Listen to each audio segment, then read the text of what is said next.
सभी को राधे राधे, जय श्रीमन नारायण। आपके अपने YouTube चैनल प्रेम भक्ति में फिर से एक बार स्वागत है। और कैसे हैं आप लोग? आशा करती हूँ कि भगवान सूर्य की असीम कृपा आप सभी को प्राप्त हो। इसी के साथ आज हम सुनेंगे रविवार व्रत की कथा। तो आइए मन में सूर्य भगवान का ध्यान करते हुए कथा को सुनते हैं।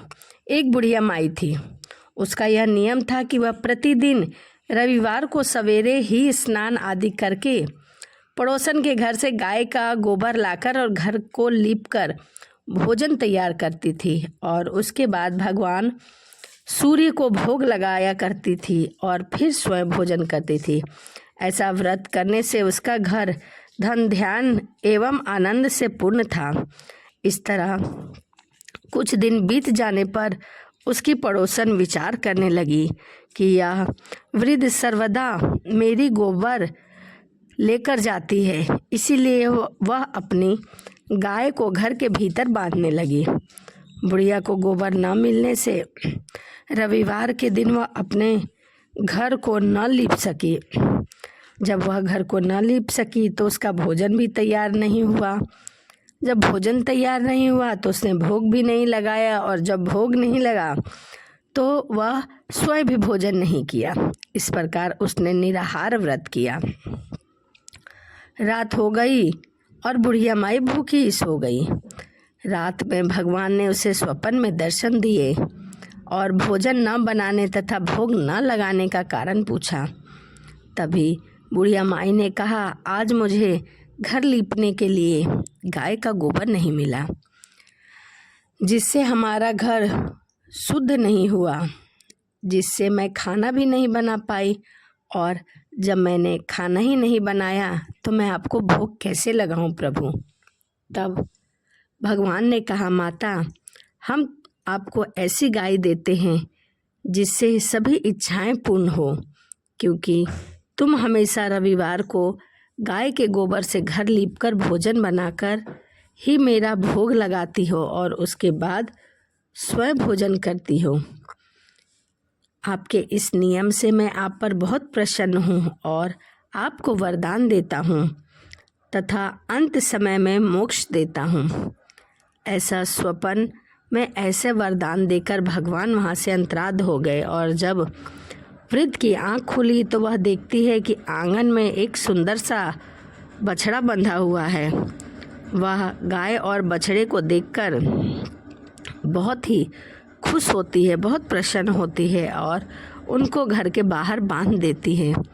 वहीं खाने का चारा भी डाल देती है। गाय और बछड़े वहीं बंधे रहते हैं। जब उसकी पड़ोसन ने बुढ़िया माई के घर के बाहर एक बहुत ही सुंदर सी गाय देखी और साथ में एक बछड़ा देखा तो उससे वह जलने लगी। द्वेष के कारण उसका हृदय जल उठा। तब जब उसने देखा कि गाय ने गोबर किया और वह गोबर भी सोने का किया, तब वह उस गाय के गोबर को झट से अपने घर के अंदर लेके चली गई और अपने गाय के गोबर को उसकी जगह रख दिया। यह नित्य प्रतिदिन ऐसा ही करती रही। सीधी सादी बुढ़िया माई को इस बात की खबर भी नहीं थी। तब सर्वव्यापी ईश्वर ने सोचा कि यह पड़ोसन तो बहुत चालाक है, पड़ोसन के कर्म से बुढ़िया ठगी जा रही है। भगवान ने संध्या के समय अपनी माया से बहुत ही जोर की आंधी चला दी।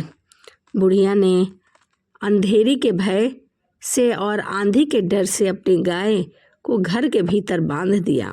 प्रातःकाल उठकर जब उस वृद्ध ने देखा कि गाय ने गोबर किया है परंतु गोबर सोने का है, तो उसे बहुत आश्चर्यचकित हुई।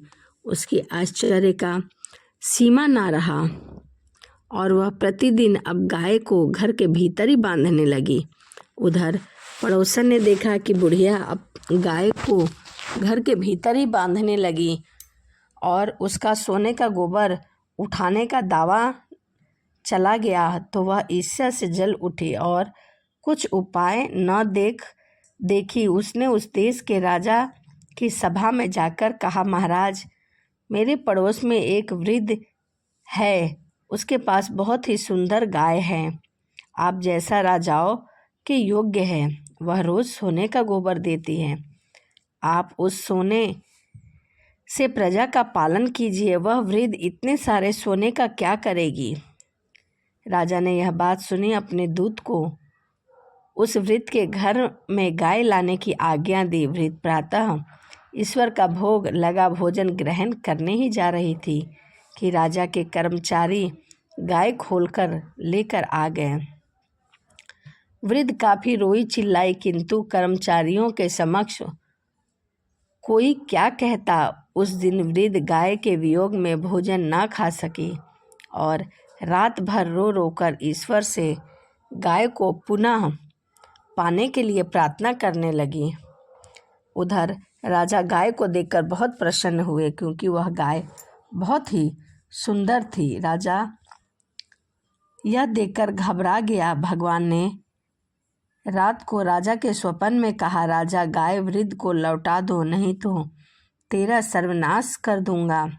इसीलिए रविवार के व्रत से प्रसन्न होकर मैंने उसे गाय दी थी। प्रातः होते ही राजा ने वृद्ध को बुलाकर बहुत से धन और मान सम्मान सहित गाय और उसका बछड़ा लौटा दिया। उसकी पड़ोसन को बुलाकर उचित दंड दिया गया। इतना करने के बाद राजा ने महल से सभी गंदगी को दूर कराया। उसी दिन से राजा ने नगरवासियों को आदेश दिया कि राज्य की तथा अपनी समस्त मनोकामना पूर्ति के लिए रविवार को व्रत करो। व्रत करने से नगर के लोग सुखी जीवन व्यतीत करने लगे। कोई भी बीमारी तथा प्रकृति का प्रकोप उस नगर पर नहीं होता था। सारी प्रजाएं सुख सुविधाएं के साथ रहा करती थी। तो यह रविवार व्रत की कथा थी। वीडियो आपको कैसी लगी कमेंट करके ज़रूर बताएं। इसी के साथ वीडियो को यहीं समाप्त करते हैं और आपसे मिलते हैं अगली वीडियो में। सभी को राधे राधे। जय श्रीमन नारायण।